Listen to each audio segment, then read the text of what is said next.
Sir, आज प्रधानमंत्री ने जो अपना इनॉग्रल स्पीच था उसमें कहा कि सरकार जो है एक आत्मनिर्भर एनर्जी सेक्टर की तरफ बढ़ रही है भारत में। एक बात उन्होंने कही कि पिछले 2 सालों में खासतौर पे बहुत ज़्यादा पेट्रोल डीजल के दाम बढ़ने नहीं दिए हैं सरकार ने, डिस्पाइट द ग्लोबल फैक्टर्स बहुत सारे थे, लेकिन उसके बावजूद नहीं बढ़े हैं। अब लोग जानना चाहते हैं कि आने वाले दिनों में क्या ये जो स्टेबिलिटी है ये बरकरार रहेगी या क्या आपका क्या कहना है इस बारे में? देखिए, अभी बोल देना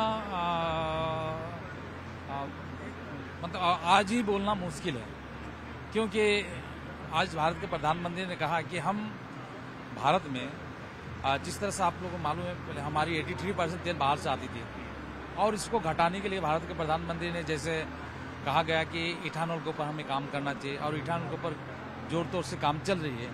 और इथानॉल अगर हम बनाते हैं तो हमारी किसान की आय भी दुगनी होगी और उसी पर हम काम कर रहे हैं।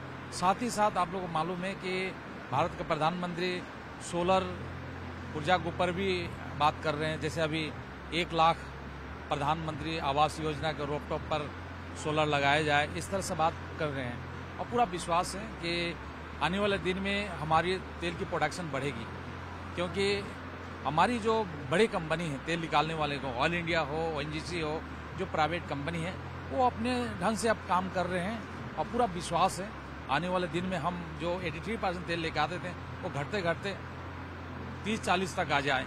और इसी तरह से हमारी जितनी भी कंपनी है वो काम कर रही है और नई नई जगह हम लोग जा रहे हैं। जैसे नागालैंड में बहुत ज़्यादा तेल है, राजस्थान में तेल है, अब हम आप लोगों को मालूम है कि बंगाल में भी हमें तेल मिला है और पूरा विश्वास है कि शायद हमें उड़ीसा में भी तेल मिलने की उम्मीद है।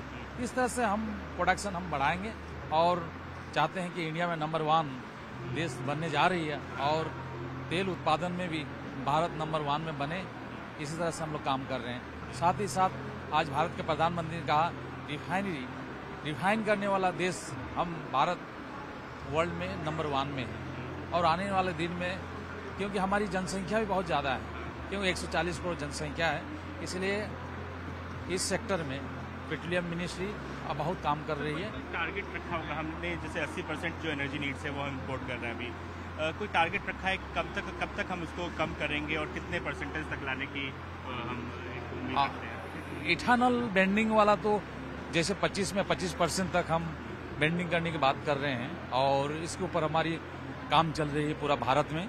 और प्रोडक्शन जितना बढ़ेंगे बढ़ाने के लिए अपनी मिनिस्ट्री की तरफ से पूरा प्रयास कर रहे हैं और प्राइवेट कंपनी को कहा गया, आज जिस तरह से प्राइवेट कुछ कंपनियों विदेशी कंपनियों के साथ भी आज सीईओ के साथ एक मीटिंग थी और उसमें कहा गया है कि आप लोग आइए इंडिया, आप लोग यहाँ इन्वेस्टमेंट कीजिए।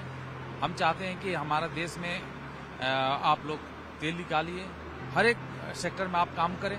हमारी देश आप लोग को वेलकम करते हैं और हम विश्वास दिलाते हैं कि आप लोग जो भी सहायता चाहिए हम करेंगे। सर, एक आखिरी सवाल पूछना चाहूँगा, ये जो आपने इथेनॉल ब्लेंडिंग के रिटेल आउटलेट की बात करें, अभी हम कहाँ तक पहुँचे हैं? पिछले साल के मुकाबले इस बार काफ़ी आगे हैं, हम कहाँ तक पहुँचे हैं अभी? रिटेल आउटलेट आप जैसे बताया कि हमारे डीजल पेट्रोल की जो रिटेल आउटलेट थी भारत स्वाधीन होने से पहले 87,000 थी। अभी इस बार हम लोग 48,800 हम लोग रिटेल आउटलेट निकाले हैं और इसका लॉटरी हो रही है।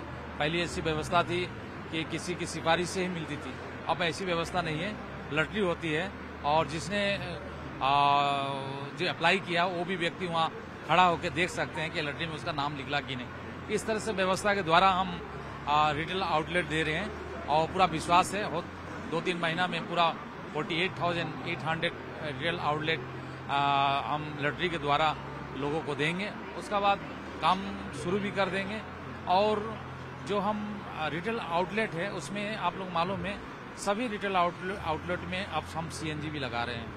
हम रिटेल आउटलेट में ईवी सेंटर भी लगा रहे हैं, ईवी। तो इसी तरह से हम लोग काम कर रहे हैं पूरा मिनिस्ट्री।